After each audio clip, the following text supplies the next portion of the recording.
주의 이름으로 모인 곳에 하나님이 함께 하십니다. 이 시간도 하나님과 깊은 만남이 있는 복된 시간 되시기를 축복합니다. 오늘 봉독한 말씀을 중심해서 어떤 고민을 안고 예수님 앞에 오셨습니까? 어떤 고민을 안고 예수님께 오셨는가에 대해서 오늘 하나님의 말씀을 드리려고 합니다. 예수님께서 3년간의 공생의 사역을 사셨습니다. 예수님이 3년간의 공생의 사역을 행하시는 동안에 크게 두 부류의 사람들이 예수님을 찾아왔어요.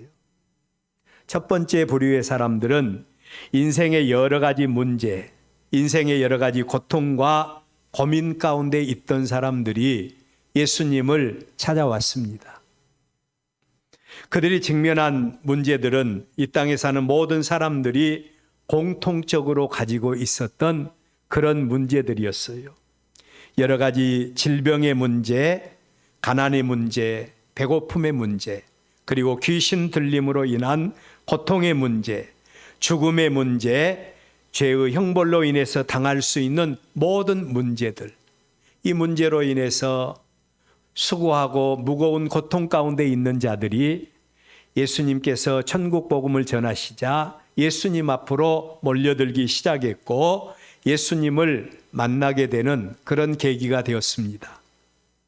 반면에 또 한 부류의 사람들이 예수님을 찾아왔는데 그들이 예수님을 찾아오게 된 배경은 예수님을 책잡기 위해서, 예수님을 책잡고 예수님을 무너뜨리기 위한 불순한 의도를 가지고서 예수님을 찾아왔습니다. 자, 여러분, 오늘 우리도 예수님 앞에 왔어요. 우리 모두도 예수님 앞에 왔습니다. 그렇다면 우리는 어떤 이유로 우리 예수님 앞에 오셨습니까? 예수님을 진정으로 만나기 위해서는 확실하고 분명한 동기가 필요하다는 겁니다. 우리가 예수님 앞에 나온 이유는 다양할 수 있습니다.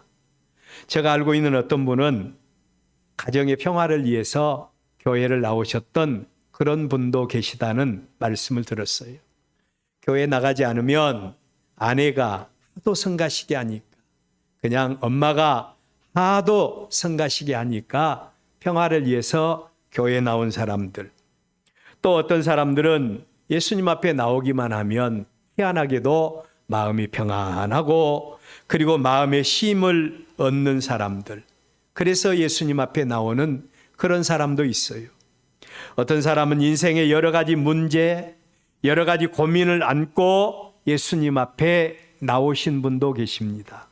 또 어떤 사람은 예수님 안에 있는 생명, 예수님 안에 있는 구원의 은혜와 영원한 사죄의 은총이 있으므로 그 구원과 생명과 은혜를 간절히 사모하면서 예수님 앞에 나오신 이런 성도들도 계십니다.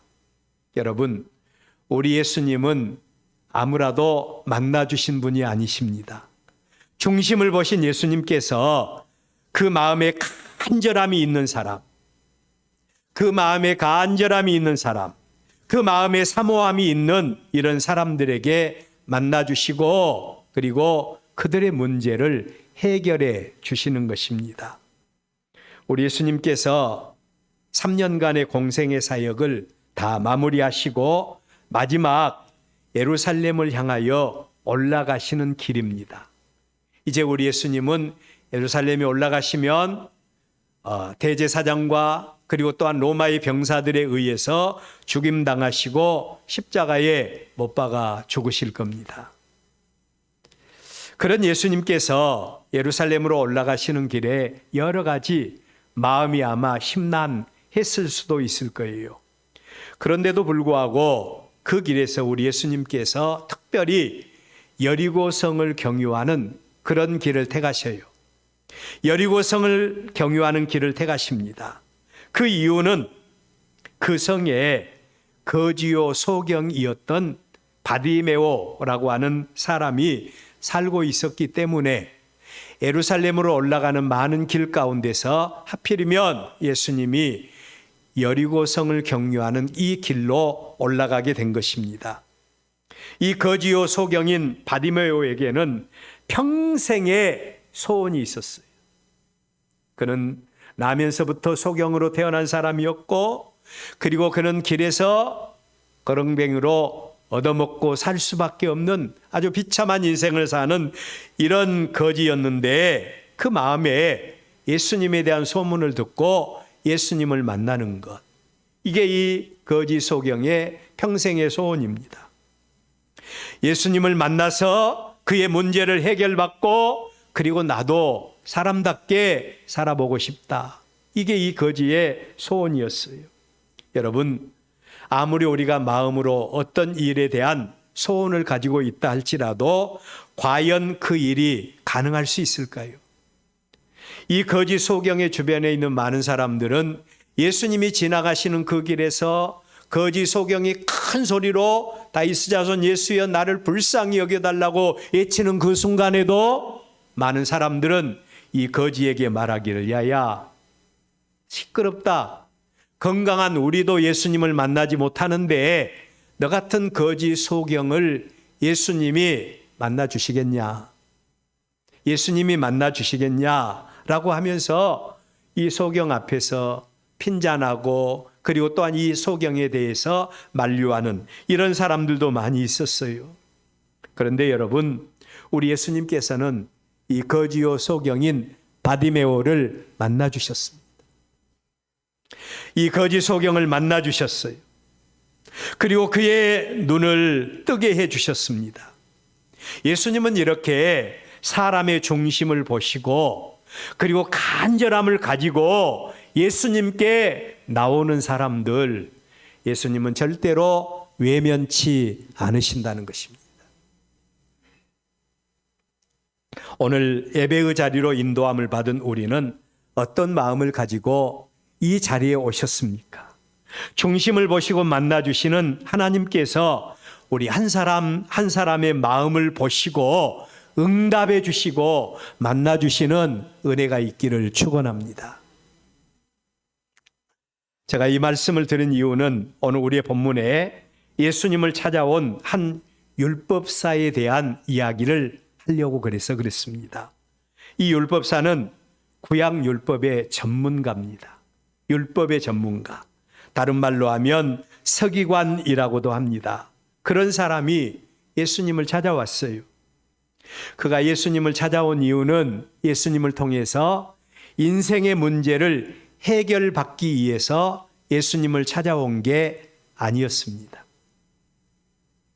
그렇다고 예수님을 만남으로 그 마음의 평강과 쉼을 얻기 위해서도 예수님을 찾아온 게 아니었어요. 이 율법사는 매우 교만한 사람이었습니다. 그래서 평소에 예수님에 대한 소문을 듣기는 했지만 예수님의 교훈이 이 율법사의 마음에 그렇게 맞지를 않은 겁니다. 그래서 예수님을 책잡고 이 기회에 예수님을 통해서 자기를 드러내고 예수님을 공경에 빠뜨리기 위해서 이 율법사가 예수님을 찾아온 겁니다. 오늘 우리가 어떤 모습으로 예수님께 나오셨을지라도 중심을 보신 우리 예수님께서 만나주시는 은혜가 있기를 축원합니다. 그리고 우리 모두가 어떤 문제를 가지고 이 자리에 오셨을지라도 예수님께서 만나주심으로 문제 해결받고 돌아가는 우리가 될 수 있기를 바랍니다. 첫째로 생각할 말씀은 예수님 앞에 나온 율법교사의 고민. 이 율법사의 고민은 어떤 것이었고, 오늘 우리는 어떤 고민을 가지고 예수님 앞에 나오셨습니까? 우리가 예수님 앞에 나올 때는 그냥 의미 없이 나와서는 안 돼요. 누가 가자고 해서 억지로 끌려서 나온 것도 아니고요. 그리고 또 그냥 무의미하게 오늘도 하나님 앞에 나오지 않으면 그냥 마음이 좀 찝찝하니까 생각하면서 하나님 앞에 나온 것도 하나님은 원치 않습니다. 우리가 예수님 앞에 나올 때는 그 이유와 그 목적이 분명해야 됩니다. 그리고 우리가 예수님 앞에 나올 때는 간절한 마음으로 예수님을 만나기를 갈망하면서 나와야 할 줄로 믿습니다. 공생의 사역을 행하시는 예수님과 그 앞에 모여든 수많은 무리들을 여러분들 한번 상상해 보십시오. 그들은 모두가 다 예수님을 만나기 위해서 모인 사람들입니다.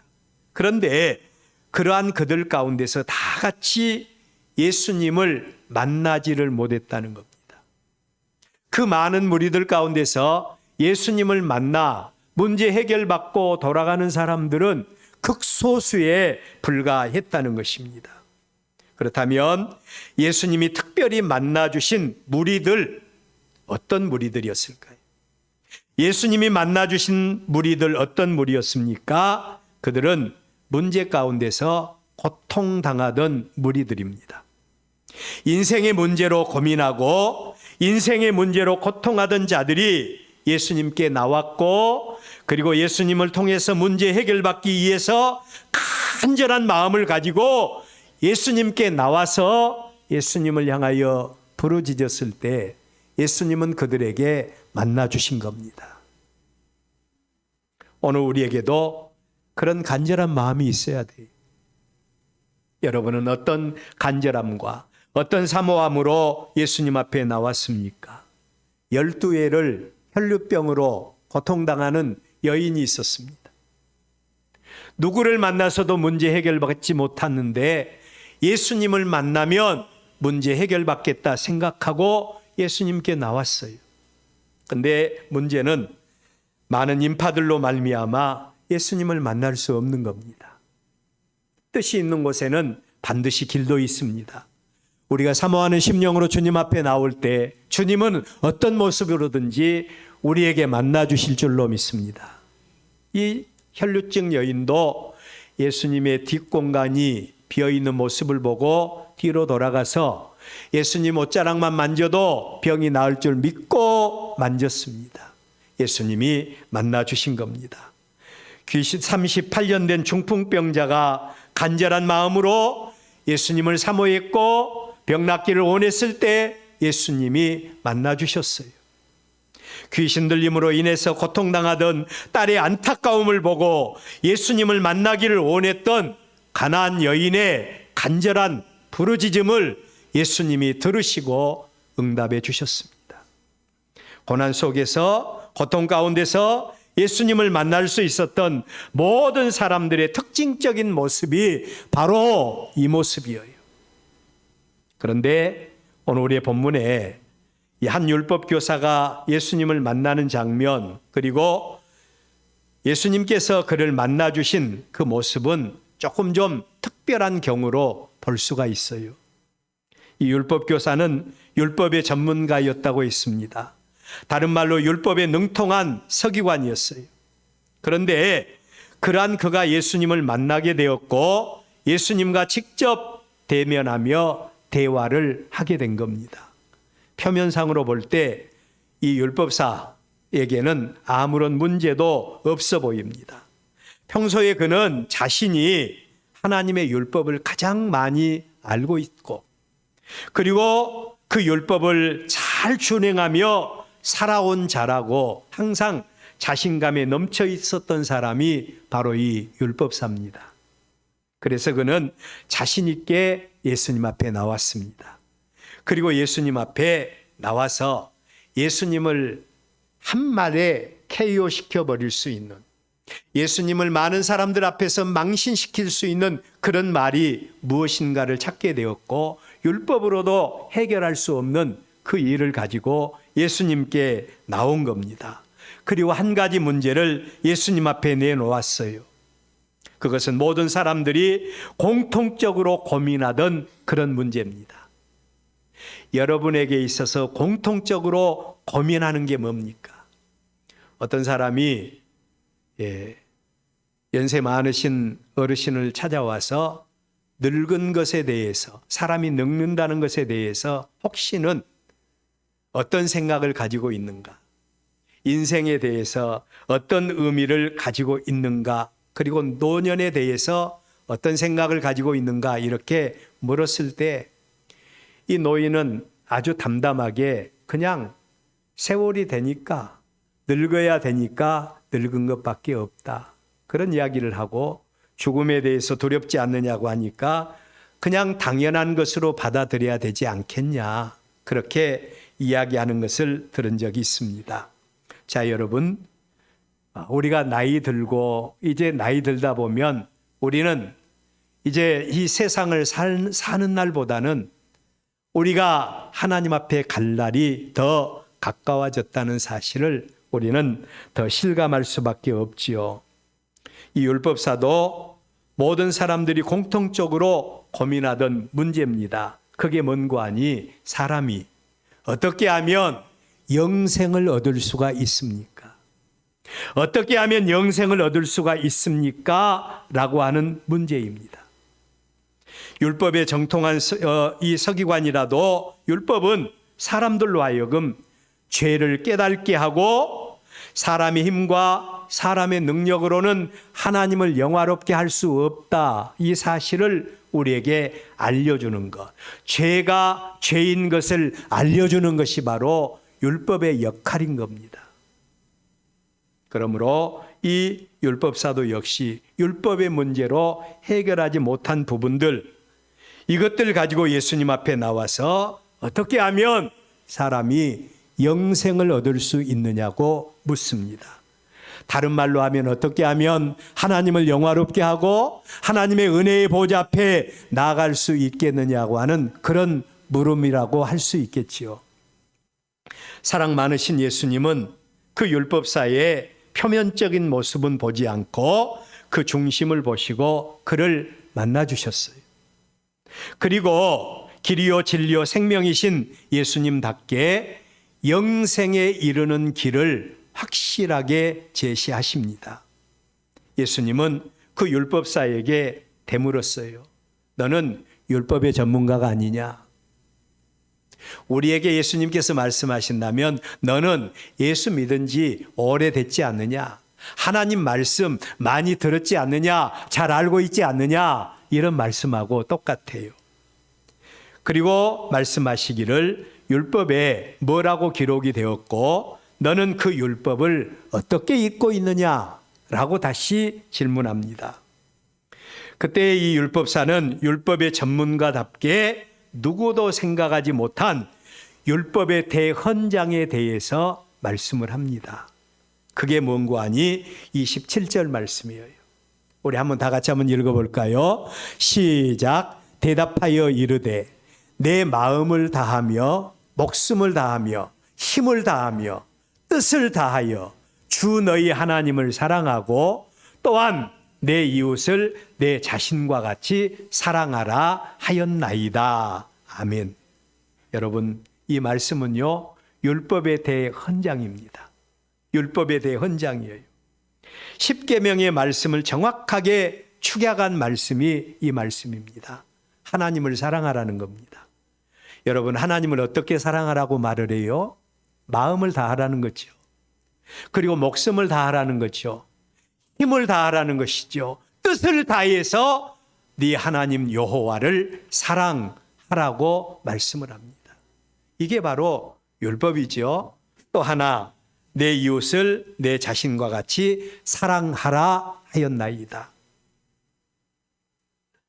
그 백성을 향하신 하나님의 마음이 함축된 말씀이 바로 이 말씀입니다. 율법의 전문가답게 그 백성들을 향하신 하나님의 뜻이 무엇인가를 이 율법사는 너무나도 잘 알고 있었던 겁니다. 우리가 하나님의 거룩한 백성으로 흔들림이 없는 삶을 살 수 있는 아주 중요한 조건이 하나 있어요. 그게 뭔고 하니 우리의 믿음의 뼈대를 갖추는 겁니다. 하나님이 창조의 주인이시고 하나님이 복의 근원이시고 하나님이 생사화복의 주인이시고 예수님이 우리의 구주이시고 그 안에 생명이 있고 그 안에 능력이 있다는 사실을 믿는 믿음의 뼈대가 확실한 성도는 어떤 상황 속에서도 그 믿음이 흔들리지 않아요. 그러나 이 믿음의 뼈대가 서 있지 않는 사람들이 있죠. 그냥 교회 가면 좋고 교회 가면 마음이 편하고 그래서 그냥 교회 가서 하나님께 예배하는 게 좋고 하니까 막연하게 하나님 앞에 나와서 예배하는 성도들은 여러 가지 환난과 고통과 여러 가지 문제와 장애물이 있으면 우리의 믿음은 자꾸 흔들리게 돼 있어요. 그러나 믿음의 뼈대가 확실하면 어떤 상황 속에서도 우리의 믿음은 절대로 흔들리지 않습니다. 금보다도 더 귀한 믿음인데 왜 흔들릴 수가 있겠어요? 그래서 우리는 하나님의 말씀인 성경을 많이 알아야 돼요. 하나님의 말씀을 듣는 자리도 최선을 다해서 열심히 들어야 되고, 말씀을 읽고 묵상하고 하나님의 말씀을 공부하는데 최선을 다해야 됩니다. 그런데 여러분, 이 율법사는 그 지식의 뼈대를 가지고 있었어요. 너무너무 중요한 부분이죠. 그런데 중요한 것은 아무리 많이 알고 있어도 행함이 없는 믿음은 죽은 믿음이라는 것. 죽은 믿음이에요. 본문의 율법사의 모습을 보십시오. 하나님의 말씀에 대해서 알고 있으면서도 하나님께서 인정해 주시는 믿음의 능력은 가지고 있지를 못했던 겁니다. 살아계신 하나님이 인정해 주시는 믿음을 갖지를 못했어요. 살았다는 이름은 가졌지만은 실상은 죽은 믿음을 가지고 있었던 겁니다. 이러한 믿음의 모양으로는 하나님을 영화롭게 할 수가 없습니다. 오늘 우리가 하나님 앞에 왔습니다. 예수님 앞에 모여든 많은 무리들이 있습니다. 예수님을 만난 무리들이 소수였다고 한다면 우리 한 사람 한 사람이 주님 앞에 왔으니 주님 꼭 만나시고 하나님이 영광 받으시는 예배자로 하나님을 영화롭게 할 수 있는 우리 모두가 되시기를 축원합니다. 어떤 고민을 가지고 오셨습니까? 이 자리가 의미가 없는 자리가 아니라 하나님이, 우리 예수님이 꼭 만나주시는 복된 자리가 되시기를 축복합니다. 그렇다면 두 번째로 하나님이 인정해 주시고 하나님이 역사해 주시는 믿음의 조건은 어떤 것입니까? 매우 중요한 말씀이죠. 그 조건은 알고 그리고 두 번째로는 행하는 겁니다. 여기서 중요한 것은 첫째로 하나님에 대해서 잘 알아야 됩니다. 하나님이 인정해 주시고 역사해 주시는 믿음은 하나님에 대해서 잘 알아야 돼요. 세상의 다른 종교들과 다른 신들과는 달리 우리 하나님은 살아서 역사하시는 창조의 주인이십니다.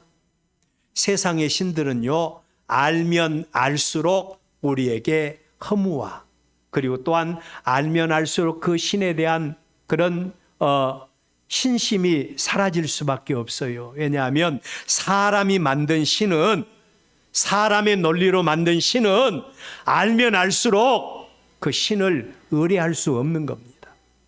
그러나 죄로 인해서 하나님을 잃어버린 사람에게 친히 찾아와 주셔서 계시된 하나님의 말씀을 통해서 자신을 보여주시고 만나주신 하나님, 이 하나님은요, 알면 알수록 믿음이 더 새로워지는 줄로 믿습니다. 하나님을 더 깊이 알아야 합니다. 하나님을 바로 알고 그 하나님의 뜻이 무엇인가를 바로 알고 믿는 우리가 되어져야 돼요. 이 일을 위해서 우리는 하나님의 말씀을 많이 듣고 읽고 그리고 구체적으로 묵상하고 공부하는 우리가 되어져야 합니다. 여러분, 우리 주보에 보면 꼭 제가 잊지 않고 실어놓은 것이 있는데 가정예배 가이드라고 하는 그런 가이드란을 제가 주보에 꼭 실어놓고 있어요. 여러분, 집에서 그냥 한 주일에 한 번 하나님 앞에 나와서 하나님 안녕하셨습니까? 나도 잘 있었습니다. 그리고 또 하나님 앞에 예배하고 돌아가는 이런 성도가 아니라 살아계신 하나님과 날마다 순간마다 동행하는 여러분, 그리고 가정 예배가 살아있어서 우리 가정이 주 안에서 하나 되어지는 이런 은혜가 우리 모두에게 있기를 바랍니다. 그런 의미에서 가정 예배 가이드를 실어 놓았습니다. 하나님은 우리의 중심을 보십니다. 그리고 그 하나님은 하나님을 알되 간절히 알기를 원하는 사람에게 만나주셔요. 간절히 알기를 원하는 사람에게 만나주시고 더 큰 은혜로 역사해 주시는 하나님이십니다. 그러므로 하나님이 인정해 주시고 하나님께서 역사해 주시는 믿음을 갖기 위해서 하나님을 더 많이 아는 여러분들 되시기를 축원합니다. 두 번째로는 아는 것이 중요한 것이 아니라 그 하나님을 아는 지식을 통해서 하나님의 말씀이 우리의 삶 속에서 살아 역사하는 믿음의 열매를 맺는 사람, 하나님이 인정해 주시고 하나님께서 관계해 주시는 성도의 모습이에요. 오늘 우리의 본문에서 율법사는 구약의 율법에 능통한 사람이라고 했지요. 그리고 하나님의 뜻이 무엇인지도 이 사람은 분명하게 잘 알고 있었어요. 그러한 율법사에게 예수님은 하나님이 인정해 주시고 하나님이 관계해 주시는 믿음이 어떤 믿음인가를 분명하게 가르쳐 주십니다. 네가 진짜로 하나님께 인정받고 네가 진짜로 영생에 이르기를 원하느냐? 그렇다면 율법을 행하라는 것입니다. 율법을 행하라. 그러면 살 것이다. 그러면 영생에 이르는 축복을 받게 될 것이라고 말씀을 하십니다. 여러분, 우리의 믿음은 어떻습니까? 하나님에 대해서 알고 하나님에 관해서 알고 하나님을 향한 지식이 아무리 풍성하다고 해도 우리가 그 말씀을 바탕으로 해서 하나님의 거룩한 백성으로 하나님과 동행하는 삶, 하나님께 영광 돌리는 삶이 없다면 우리의 믿음은 하나님 앞에 인정을 받을 수가 없다는 것입니다. 우리의 길이요 진리요 생명이신 예수님은 율법사에게 문제를 정확하게 해결해 주고 계십니다. 그런데 문제는 그 율법사가 문제였죠. 그는 구약의 율법을 통해서 하나님의 뜻이 무엇인가는 알고 있었고 그 하나님의 뜻에 동참한 믿음의 능력은 전혀 알지를 못하고 있었다는 겁니다. 하나님의 말씀은 아는 것도 중요하지만 삶을 통해서 관계를 갖는 것과 그 관계 속에서 하나님의 영광을 드러내는 것이 매우 중요합니다. 여러분, 하나님과 우리와의 관계 속에서 우리의 믿음의 열매가 어떻게 맺혀지고 있습니까? 또 우리의 이웃들과의 관계 속에서 하나님의 거룩한 백성으로 어떻게 살고 있습니까? 우리의 이웃들이 나의 믿음을 바라보고 인정하고 있습니까? 저 사람 바라보면 나도 예수 믿어야 되겠다고 하는 그런 마음의 열정이 우리의 삶 속에서 일어나고 있습니까? 예수의 향기를 드러내지 못하니까 우리에게서 자꾸 인간적인 것만 보인다고 한다면 우리는 열매 맺는 삶을 살아갈 수가 없습니다. 그런데 이 율법사는 그 삶이 없었고 하나님의 율법에 대해서는 알고 있었는데 그가 관계해야 될 이웃이 누구인가도 알지를 못했지요.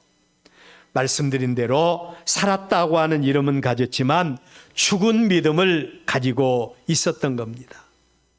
우리는 이 율법사를 바라보면서 참 외식적인 사람이다, 그렇게 우리는 평가할 수 있죠.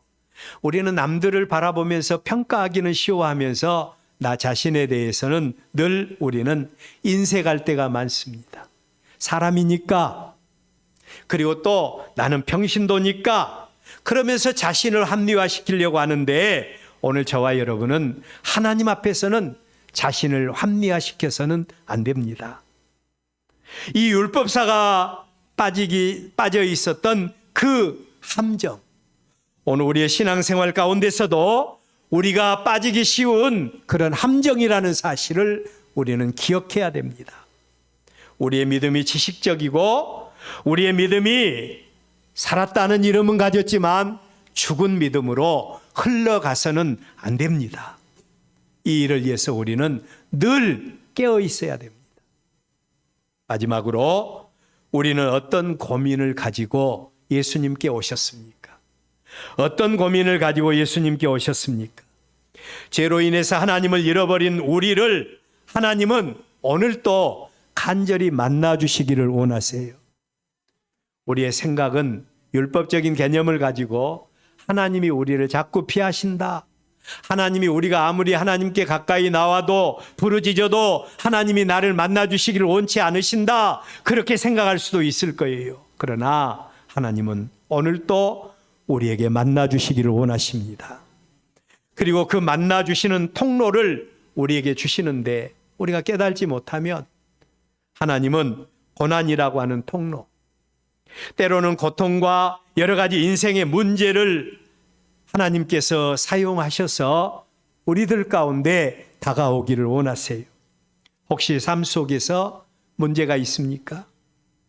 고민스럽고 고통스럽게 하는 여러 가지 문제가 우리의 삶 속에 있어요. 하나님께서 우리에게 이런 문제를 주신 이유가 있다고 성경은 말합니다. 하나님을 찾으라고요.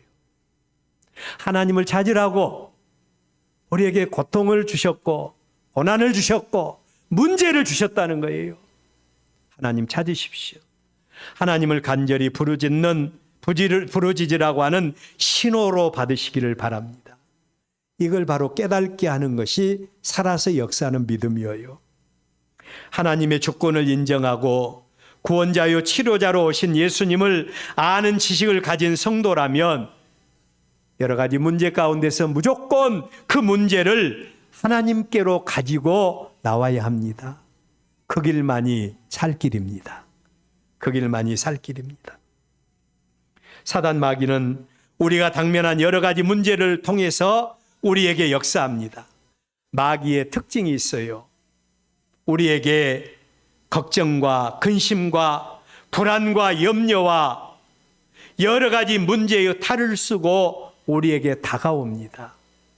네가 당한 문제 어떻게 해결할래?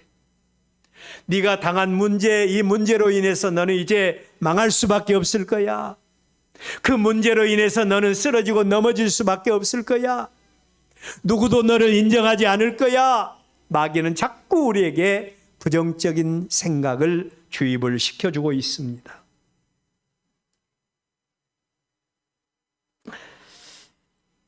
혹시 우리 인생 가운데서 가정적인 문제 혹은 자녀들 때문에 속상한 일이 있습니까? 관계 때문에 어렵습니까? 직장 때문에 어렵습니까? 직장 질병 때문에 어렵습니까? 물질 때문에 문제가 됩니까? 문제는 뭐라고요? 하나님이 만나 주시기 위해서 우리에게 주시는 통로라고 했지 않습니까? 그 문제를 직면하는 우리가 마음속에 염려, 근심, 걱정하며 또한 이것 때문에 쓰러지고 넘어질 거 염려하며 두려워할 때 사단 마귀에게 사로잡히게 됩니다. 문제를 하나님께 가지고 나오시기를 바랍니다. 우리의 구원자요 치유자이신 예수님은 이러한 우리 인생을 아시고 지금도 우리를 초청하고 계세요. 수고하고 무거운 짐진 자들아 다 내게로 오라. 예수님의 말씀이죠. 다 내게로 오라. 내가 너희를 쉬게 해주겠다 라고 말씀을 하세요. 여러분 믿음이 뭡니까? 우리가 하나님 앞에 주여 믿습니다. 나에게 믿음을 주십시오. 믿음이 뭡니까? 인생을 향하여 초청하시는 예수님의 말씀을 듣고 그 예수님께 나와서 내 짐을 예수님께 맡기는 것, 이게 믿음 아니겠습니까? 그 문제가 어떤 문제이든지 예수님께 맡기면 다 해결해 주실 줄로 믿습니다. 결론의 말씀으로 누가복음 5장 19절 말씀을 여러분에게 드리고 싶습니다. 제가 읽어드립니다. 무리 때문에 메고 들어갈 길을 얻지 못한지라 지붕에 올라가 기아를 벗기고 병자를 침상 채 무리 가운데로 예수 앞에 달아내리니. 이게 어떻게 결론이 될 수가 있겠는가? 그런데 여러분, 이 말씀 속에는 인생의 문제 만나서 중풍병으로 인해서 전신을 움직이지도 못하고 집에 누워있는 한 병자의 이야기입니다. 이 병자가요, 예수님에 대한 소문을 듣게 됩니다. 그리고 예수님께 나아가고 싶은 간절함이 있어요. 그런데도 몸을 움직일 수 없지 않습니까? 그래서 예수님께 나아갈 수가 없었습니다. 그러나 이 중풍병자에게는 예수님을 만나고 싶어하는 사모함이 있었어요. 우리 신앙생활 속에서 꼭 기억할 말씀은 하나님은 사모하는 영혼에게 반드시 기회를 주신다는 겁니다. 우리가 간절히 사모할 때 어떤 문제든지 해결할 수 있는 길이 열릴 줄로 믿습니다. 이 중풍병자도요, 간절히 사모했더니 문제 해결할 수 있는 방법을 생각해내게 된 것입니다. 바로 그의 친구들을 불러 모았습니다. 그리고 네 사람의 친구에 의해서 예수님께 나아갈 수 있는 기회를 맞이하게 된 겁니다. 그런데 여러분, 우리가 모처럼 예수님 앞에 나오면 꼭 시험에 드는 때가 있어요. 장애물이 놓여 있어서 예수님과 우리와의 관계를 가로막는 일들이 참으로 많습니다. 이 중풍병자도 마찬가지예요. 예수님 앞에 모처럼 나아갔더니 바로 예수님을 만날 수 있을 줄로 알았는데 사람들 때문에 예수님을 만날 수 없는 겁니다. 우리는 쉽게 장애물 만나면 우리의 믿음을 너무도 쉽게 저버릴 때가 얼마나 많이 있어요. 믿음의 확신이 없으니까 그렇죠. 예수님 안에 생명이 있고 예수님 안에 능력이 있고 예수님 안에 놀라운 축복이 있다고 한다면, 이 사실을 믿는다고 한다면 우리는 어떤 장애물이나 어떤 형편과 처지 속에서도 절대로 양보하지 않을 거예요.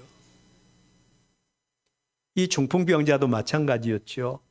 예수님을 만나면 문제 해결받을 수 있다는 사실을 그는 깊이 인지하고 있었고, 그래서 예수님을 만날 방법을 연구하기 시작합니다. 남의 집이지만 예수님을 만나기 위해서는 어떤 말을 들을 각오도 하고 지붕으로 올라가서 지붕을 뜯고 그리고 침상채로 예수님 앞에 내려놓습니다. 우리 예수님은 눈에 드러나는 사건만 바라보고 판단하시지 않습니다. 중심을 보신 예수님이시기 때문에 이 중풍병자의 간절한 마음과 이 친구들의 간절한 마음을 예수님은 먼저 읽으셨습니다. 그리고 이 중풍병자를 만나주셨습니다. 만나주신 예수님께서 이 중풍병자의 문제를 해결해 주셨습니다. 여러분, 우리 모두가 우리의 인생의 문제 앞에서 중심을 보신 하나님 앞에서 문제 속에서 간절함을 가지고 하나님을 만나기를 원하시는 여러분들 되시기를 바랍니다. 하나님이 만나주시는 은혜가 우리 모두에게 있기를 바랍니다. 문제를 주님 앞에 내려놓고 주님께서 만나주시는 은혜가 있기를 바랍니다. 어떤 고민을 안고 예수님 앞에 오셨습니까? 그 문제 오늘 해결받고 돌아가는 우리 모두가 되시기를 주의 이름으로 축원합니다. 기도하겠습니다.